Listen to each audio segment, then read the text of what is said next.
Assalamualaikum warahmatullahi wabarakatuh kepada semua rakan-rakan saya dan juga yang pertama sekali kepada Sir Syahril dan juga Miss Fatin. Jadi kami daripada kumpulan 2, kami akan membentangkan berkaitan dengan Orient Theory. Jadi sebelum kami mulakan pembentangan kami, saya Muhammad Zulimi bin Muhammad Rafi akan memperkenalkan beberapa orang ahli kumpulan kami. Jadi kumpulan kami, kumpulan 2 terdiri daripada 8 orang ahli kumpulan. Iaitu yang pertama saya, Elmi, kemudian Aidil, Iman, Zamrin, Akmal, Ain Najwa, Anis Nur Fatihah, Tengku Nur Aini, Nurliana Atikah dan juga Nur Syahira. Okay, jadi sekarang kita teruskan ke bahagian pengenalan. Jadi untuk pengenalan, aktiviti orienteering ini merupakan sebuah kemahiran yang diperlukan dalam aktiviti kembara atau aktiviti berbentuk kegiatan luar, iaitu aktiviti outdoor dan bukannya aktiviti indoor. Jadi aktiviti orienteering ini merupakan satu aktiviti yang popular di Amerika Syarikat dan juga di England. Orienteering telah bermula sejak tahun 1900 dan pada tahun 1930 telah berlaku sedikit penambahbaikan, iaitu menjalankan orienteering dengan menggunakan alatan yang bernama kompas.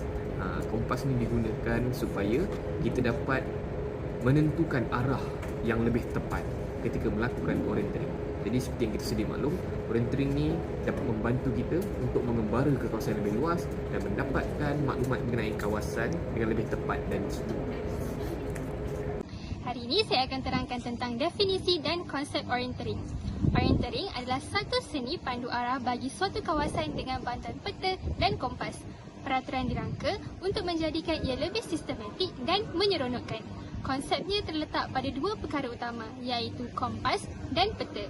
Boleh dijalankan secara individu, berpasangan atau berkumpulan. Dan juga boleh dijalankan di mana-mana tempat yang luas.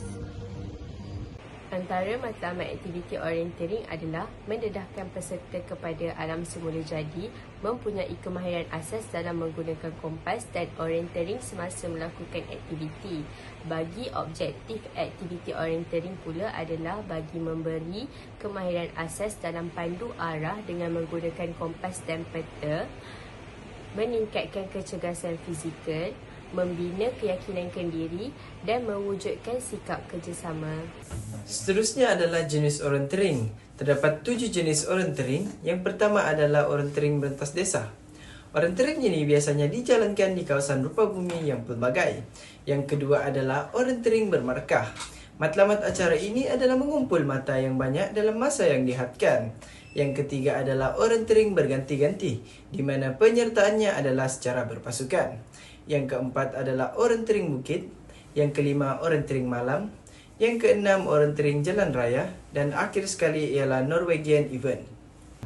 Hari ini saya akan menerangkan tentang kebaikan orienteering.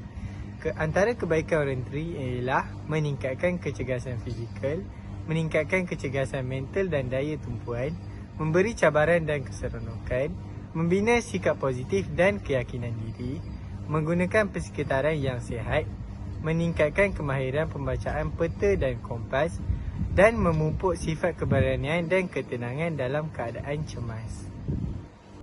Seterusnya, kita akan membincangkan tentang jenis-jenis peta. Terdapat dua jenis peta, iaitu peta umum dan juga peta khusus. Peta umum terdiri daripada peta dunia, peta koreografi dan juga peta topografi. Peta dunia menggambarkan letak, bentuk dan wilayah-wilayah di dunia dan ianya merupakan peta yang berskala besar. Peta koreografi merupakan peta yang menggambarkan sebahagian atau seluruh permukaan bumi yang bercorak umum. Ianya merupakan peta yang berskala sedang sehingga kecil. Peta topografi pula merupakan peta yang menggambarkan permukaan bumi dengan menggunakan garis-garis kontur. Peta topografi juga menggambarkan penampakan alam seperti pola aliran sungai dan juga jalan raya. Dan yang terakhir, peta usus menggambarkan gejala ataupun aspek-aspek khusus di permukaan bumi sahaja. Peta khusus juga dikenali sebagai peta tematik kerana ia mengandungi tema-tema khusus yang ada di muka bumi seperti peta kepadatan rakyat. Seterusnya ialah skala peta. Skala peta terdiri daripada dua skala, iaitu skala kecil dan skala besar. Skala kecil berukuran 1:600,000, manakala skala besar berukuran 1:750,000. Peta yang menggambarkan skala kecil agak luar dan maklumatnya tidak menyeluruh dan tidak terperinci. Manakala peta yang menggambarkan skala besar lebih kecil tetapi maklumatnya menyeluruh dan terperinci. Definisi kompas dan kegunaannya. Definisi kompas iaitu alatan navigasi atau pandu arah yang digunakan bagi menentukan arah, kedudukan dan bearing suatu tempat dengan lebih tepat berdasarkan darjah tertentu. Kegunaan kompas ada 3, iaitu yang pertama mencari bearing sesuatu objek, yang kedua menentukan arah bearing, yang ketiga untuk mengorientasi peta. Saya akan membentangkan tentang panduan ketika mengendalikan kompas. Terdapat beberapa kaedah yang perlu ditekankan ketika menggunakan kompas. Yang pertama, kita haruslah menggunakan kompas pada permukaan yang rata. Seperti contoh, jika ada kompas di sini, kita kena memegang dengan rata dan tak boleh macam ni. Kedua, jangan mengambil bearing berhampiran dengan magnet ataupun letar elektrik. Hal ini kerana ia akan mengganggu bacaan kompas. Seterusnya, kita haruslah memeriksa ketepatan kompas dan mempunyai jarum yang stabil ketika kompas dipegang walaupun kompas dipusingkan beberapa kali.